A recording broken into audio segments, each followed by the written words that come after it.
welcome to Woodshed Reviews, where we look at films old and new, good and bad. And tonight we are going to look at the Psycho franchise. 4 films. Yep. So obviously the original 1960 Hitchcock classic. We all go a little mad sometimes. But maybe not everyone is fully aware of 3 sequels in the sort of early to late 80s. It's starting again. Coming a bit more into fashion, we're getting maybe a bit more of the acclaim that they maybe, or maybe don't deserve. We'll find out.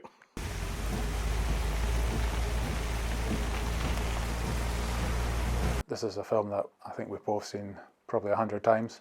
Yeah, it's probably one of the most famous films, one of the most highly respected films. Quite a low budget film for Hitchcock. I think it came out after Vertigo, which was quite a dazzling film. Listen, what is this? What do you want? Just want to know who you are. Does that remind you of her? One final thing I have to do, then I'll be free of the past. Yeah, so for any sort of younger viewers who might be just thinking it was black and white because that was the time, no, there were colour films by that point, so it was an artistic choice, and I believe that was also to kind of tone down in the gore element as well for the censors at the time. Possibly, because he was definitely pushing the envelope, wasn't he? What you could do back then. Yeah, I don't like to kind of like get too much into sort of, you have to think about the time it was made. A good film should stand the test of time, which it does, but it does kind of help to kind of know that some of the violence and even the sort of sexual content and stuff like that was pretty daring, especially for a director of his esteem. This wasn't like a low budget sleazy B movie. You want to check the picture again? Look, I wasn't lying to you, mister. Oh, I know that. I know you wouldn't lie. You know, it's tough keeping track of the time around. Oh, I know. Oh, yeah. Well, it was raining, and her hair was all wet. I tell you, it's not really a very good picture, either. No, I guess not.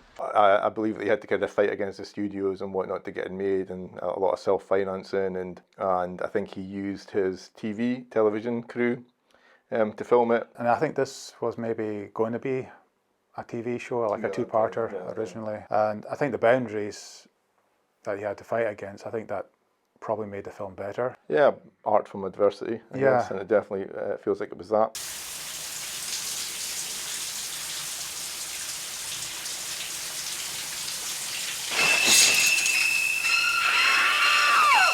I don't remember the first time that I ever watched this, to be honest with you. I don't know, is it possible to have seen Psycho for a first time in this day and age? Because it's the most parodied and most copied films in existence, really.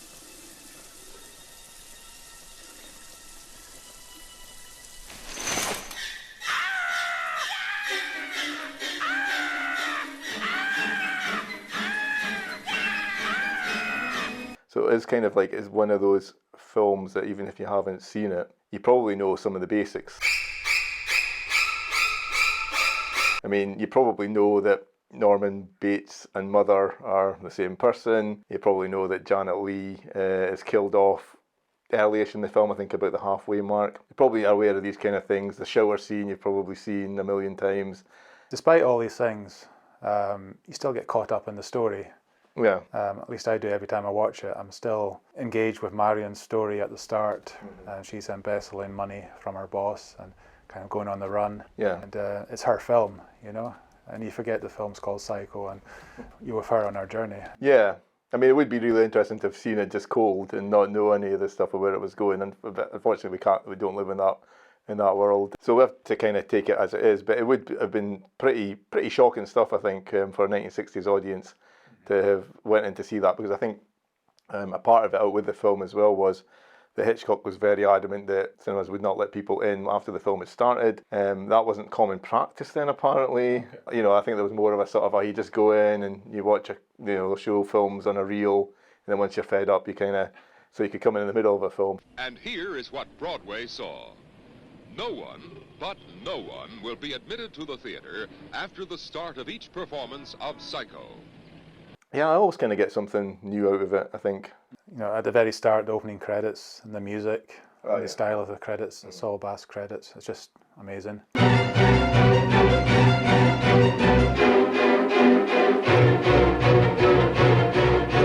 Even if you haven't seen Psycho, you've heard that music, yeah, you know it. It's a great credit sequence. And Yeah. the music, it just puts you in a frame of mind for the film. Yeah, and then, like you say, but then it's a good pace of time before we even get to our main man, Norman Bates. His introduction is quite the most understated for a serial killer when you think about all the people that he sort of influenced after that. Yeah, because he's just a regular guy, it seems like. A bit nervy, not really a big guy. No, nice, but kind of like a little bit out of his depth socially and stuff like that. I've not read the book, but I was reading up at like the character Norman Bates in the book is he's more overweight, kind of grubby, greasy, chain smoking, bald, that kind of thing, you know. But I guess he's kind of based on Norman's based on the real life serial killer Ed Gein. So I think he was a modelled a little bit more on that. But I think the writer kind of thought that that's maybe hard to kind of like sympathise with that character. Sometimes when she talks to me like that, I feel I'd like to go up there and curse her and leave her forever. Or at least a fire. That conversation goes through a lot of different ups and downs and turning points and stuff like that. And I think we kind of get most of what we need to know about both characters. Maybe you're not at the point where you know where Norman's going to go from that, but... Yeah, but at the end of that conversation, I believe Marion says she's going to go back and return the money. Yeah. And her life will be back to normal, hopefully. I stepped into a private trap back there. I'd like to go back and try to pull myself out of it. Before it's too late for me, too. She's not gone past the point of no return at this point. And she's thinking, well, I'll go back with the money and I'll try and make amends and whatnot. Yeah, because at this stage there's no clue that she's going to meet her demise. There's no signals, really. No, probably the most famous movie scene of all time, I would say, or it's definitely kind of up there.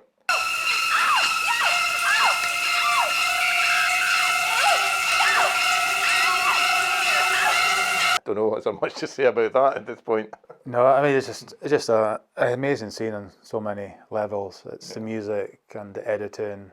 Mm-hmm. Yeah, it just feels like you're the one that's getting stabbed. The music's a big part of it, and I think Hitchcock at the time initially wanted it to be silent. With no music. No music, aye, no music. Yeah, that would have been effective, I guess, but it's hard to imagine without the music. It is now, yeah.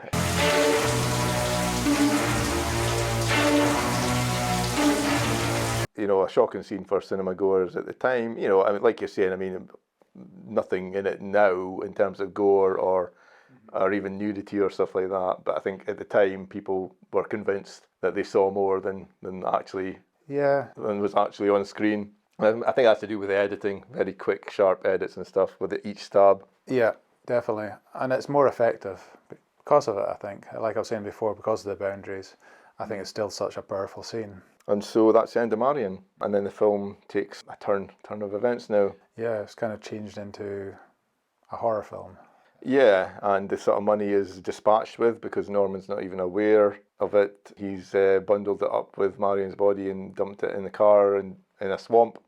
So that's kind of gone. So it's like, what is this film about at this point, you know? So yeah, Marion's boyfriend and sister get together, and there's a detective, Arbogast, as well. And what I like about this section is, like, you think, okay, Arbogast comes into it, he's a private detective, and he's on the case, we'll follow him for a bit, and you kind of think maybe he's going to be the guy who's going to, you know, crack the case and stuff. And then another, not nowhere near as famous, but a memorable sort of death scene for him as well. Yeah, just the shot choices and the way it's filmed, it's quite amazing. Yeah, and you get that weird kind of him falling down the staircase sort of shot. Not quite sure how they did that, but... it's effective, I like it. Yeah. Tried to replicate it in some of the other sequels we'll get to, but nowhere near as good. At that point, you're like, my God, what is going on here? You know, everyone's kind of coming to a demise, you know, so it's really one of that films where no one's safe, you know, because often with horror films and slashers and stuff like that, you kind of, your main character, you know, is kind of going to make it through, you know, it's a fine trope and everything, but in this one it's completely turned upside down, and it's left to Marion's sister, Lila. What's the boyfriend's name? Yeah, he doesn't really come into it too much, does he? I kind of feel like he should have got killed as well. I mean, he doesn't do anything to deserve getting killed, but he's not much of a character in it. And then that would be one more death, and you'd be thinking, is anyone going to get out of this alive? You know, and it's not like he does anything at the end of the film either. That's maybe one little thing that I kind of thought, yeah, he should have probably got knifed as well. But you know, up to this point, it's been, is it Mother that's carrying out these crimes, and Norman's covering up for her, as the film seems to be implying. But no, it's not. It's a big reveal. Norman Bates in drag. I guess so, yeah. In his mum's clothes. I guess he's kind of schizophrenic. Yeah, I think let's talk about split personality. I think we kind of would take that for granted now and understand that, but I think it was quite novel, quite different in 1960 that people maybe didn't have the same handle on what that was. Yeah. Or why Norman was dressed like this. So one of the film's flaws, I would say, is they do have to have a sort of quite lengthy a psychotherapist or someone at the end who comes in. Exposition scene, that's not yeah. At the end. At the end, yeah. That is, from the mother half of Norman's mind, you have to go back 10 years. To the time when Norman murdered his mother and her lover. Now, he was already dangerously disturbed. That probably is a sign of the times. I don't think you would probably do that to that extent these days, because people have got a better handle on these things. But then it does let us hold back until we see Norman at the end. It's fading into the next shot, the final shot, I guess, and then just as it's about to fade out, there's Mother's face superimposed over Norman's face, but blinking It's quite subtle. It's very subtle, yeah. Blinking you could miss it. And then the final shot is the car being pulled out of the lake, which is, yeah, it's a sort of like just a reminder that, that was Marion. Yeah. That's what started all this thing, and that was an hour ago. We've been on a journey since then. And of course, this film was remade shot by shot in '98 by Gus Van Sant. It's not as if she were a maniac or a raving thing. She just goes a little mad sometimes. We all go a little mad sometimes. I don't remember what I felt about it much, not much at all. I think he said that he did it to prove that it couldn't be done. All right, fair enough. I mean, there's worse things to do with your time, I suppose. Okay, I'm going to say 4.5. I'm going to say 4.5. Just a couple of the things that we've kind of mentioned before that maybe just kind of take a tiny little sheen off it or something like that. But beyond that, I can't say worse than that, really. Yeah. You going to go for the full hog? Yeah, it's close. I think I'll have to give it 5. Yeah, it's definitely got a few issues with it and stuff, but yeah, I think it's still a 5. Cool. Yeah. I've given lesser films 5, so I need to give Psycho 5. Yeah, fair enough. There is that thing when you look back on something, you go, well, I did that, so. Yeah. So that was 1960. So 22 years later, we got Psycho 2. Are you satisfied, Doctor? Turning a murderer loose on an innocent public? Mrs. Loomis, Norman was not convicted of murder. He was found not guilty by reason of insanity. And since he is no longer insane, just he has legal as much of a hocus right pocus. to his own life and when as he you or murders again, you will be directly responsible. Recently, we reviewed Road Games by director Richard Franklin. We learned from watching Road Games that he was a Hitchcock buff. And yeah, well, I think we said in that review that Road Games felt like Rear Window on a truck. So he was obviously from the school of Hitchcock, so I guess landing the director role of Hitchcock 2, Psycho 2 even, that must have been pretty special. Definitely. I think he did a pretty good job. I think he did great. Yeah. And yeah, I really got into it, really enjoyed it. And again, it was another mind game. He wasn't afraid to play with the audience or treat the audience as fools. And he cared about the characters. You cared about Norman. What's wrong? Oh, nothing really. I just wish there hadn't been all those cutbacks. There'd be a trained social worker to look in on you from time to time. Well, I have you, don't I? Damn right you do. The film was released 22 years after Psycho, but it's also set 22 years, and Norman's been declared sane. But he's dropped off back at his old house, which... Yeah, it was possibly he should have sold that place up, or there's someone else running it. Oh, that's right. What's his name again? Cop from Die Hard? Cop from Die Hard, basically. That's how I know him, yeah. It's time to kick ass.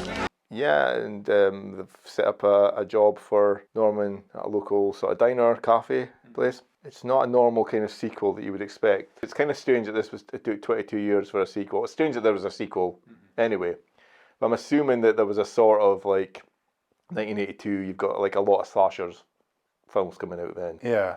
So I'm assuming that was a bit of an impetus for getting the Psycho franchise warmed up again. But given that, it doesn't go down that road of a typical sequel, which would just be, you know, much and such of the same as what you had before. Yeah. It's definitely like a character study of Norman. I'm Norman Bates, the new cook's helper. Oh, yes. Doctor, what's his name Raymond. called about you? I mean, he's a little jittery and whatnot, but he seems to be okay, and he seems to be trying his best to kind of reintegrate into society. There's other people who are determined for that not to be the case. I'm telling you, there was a note on that wheel from my dead mother. He's such a good actor, Anthony Perkins. Yeah. Really engaging, and you're with him, you know, you kind of want the best for him, even though he did his terrible things in the past. Yeah. And at the same time, you have now Lila Loomis, who's understandably upset that he's been let out. Yeah. She believes he's going to kill again. Yeah, so this is Marion's sister, now married to Marion's boyfriend. And it's played by Vera Miles, again, from the original film, so it's nice having a couple of returning characters and stuff. We're introduced to Meg Tilly's character. Mary, this is Norman. He's going to be working back here. Hi. Boyfriend troubles, poor child.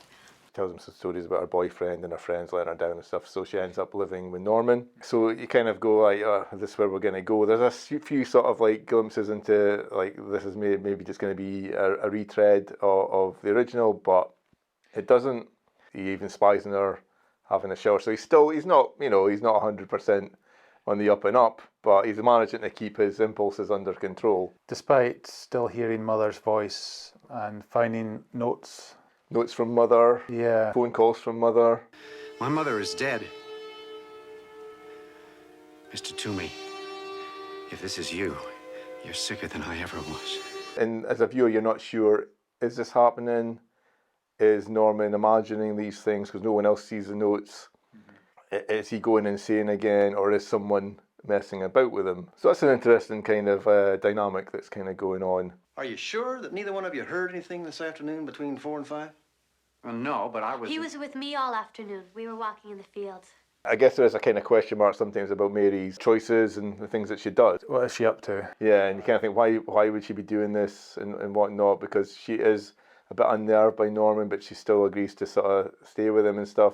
But we find out that she is actually Lila's daughter, and they have been conspiring to try and push Norman into some kind of insanity by leaving him these notes, phone calls, obviously putting her daughter in quite significant danger. Yeah. So that's maybe a little bit of a point. But yeah, but it's interesting because Meg Tilly's character, Mary, comes around to sort of seeing that Norman's actually, you know, he has changed. Yeah. He is a better person. What difference does it make? We want him recommitted. This would have done it. Mother, he's innocent. So there are people being killed. So there is someone killing. Yeah. Norman's hearing Mother. Are there people mucking about with him? Possibly. All this stuff's going on. Lila Loomis and her daughter were originally conspiring against Norman. They turn against each other because Mary sort of sees the good in Norman. Lila's not having any of it. She goes in to investigate, and Lila ends up with a fate even worse than her sister got, I think. A pretty, maybe out of place kind of death scene. It felt quite Friday the 13th or something like that. Yeah, it was definitely a little bit more explicit, but it was still done in a kind of arty way. It was a bit like, ooh, yeah. A further reveal at the end, which I'm maybe not my favourite part of it, but a little old lady who worked at the diner who kind of vouched for Norman and said, you know, I believe giving people a second chance. It turns out she was his real mother. She had to give him up because she wasn't mentally stable at the time, and so it was her sister who brought Norman up. So really, Norman's mother was his aunt. The woman you thought was your mother was my sister. I had you when I was very young, out of wedlock. And she's been the one who's been running about dressed up as mother. She killed the teenager, Lila Loomis, the guy that works at the motel. Maybe someone else is there. all these people, basically everyone who's making Norman's life a misery. Yeah. She's dispatched them. So yeah, what was your thoughts about about that? I found that a little bit of a step too far, maybe. Possibly, yeah. It's a bit crazy when you think about it. There's a lot going on, yeah. You sure you won't have a sandwich? Pardon? Yeah, it's brutal, but I guess she's killed 3 people in quite brutal ways. So yeah, all right, fair enough. It doesn't matter if you're a sweet old lady. If you go about hacking people up with a knife, you might get a shovel over the head. Yeah. It's so hard, it's almost comical. I know, it was a bit. She broke the chair. Yeah. So that's quite amazing. So that's Norman, he's back. Yeah. Norman's back. And I guess it kind of sets up for that end shot where it's kind of come full circle. Mother's back in the window in this film's narrative. Norman's outside the house, all looking ominous. Yeah, to reset everything. I guess so, yeah. Nice shot to end on. Yeah, there's some good cinematography on it. Dean Cundey, I think, was one of his earlier ones, was it? Yeah, this is the guy that did The Thing. Yeah, I think he started with Carpenter, did he possibly? But yeah, a lot of it looks good, especially in the 4K. Some of the big shots, kind of wide shots, that look quite painterly or dreamlike. Like I say, I think it's just a brilliantly kind of different kind of sequel. It's definitely one you kind of want to watch again to see if there's anything you missed. Yeah, aye. So Psycho 2. I'll let you go first. Right. 4. A 4. Okay, I'm gonna say 3.5. I'm gonna say 3.5 for Psycho 2, and I think, yeah, again, just some stuff where the story's a little more complicated and unbelievable than it needs to be, possibly, but it made a really good attempt at it. So yeah, it's really well done. It's a nice homage to Hitchcock's style without trying to rip it off. It doesn't feel like it's just, that was in the original film, so we'll have to have that in there. It feels like it's woven in a lot more professionally.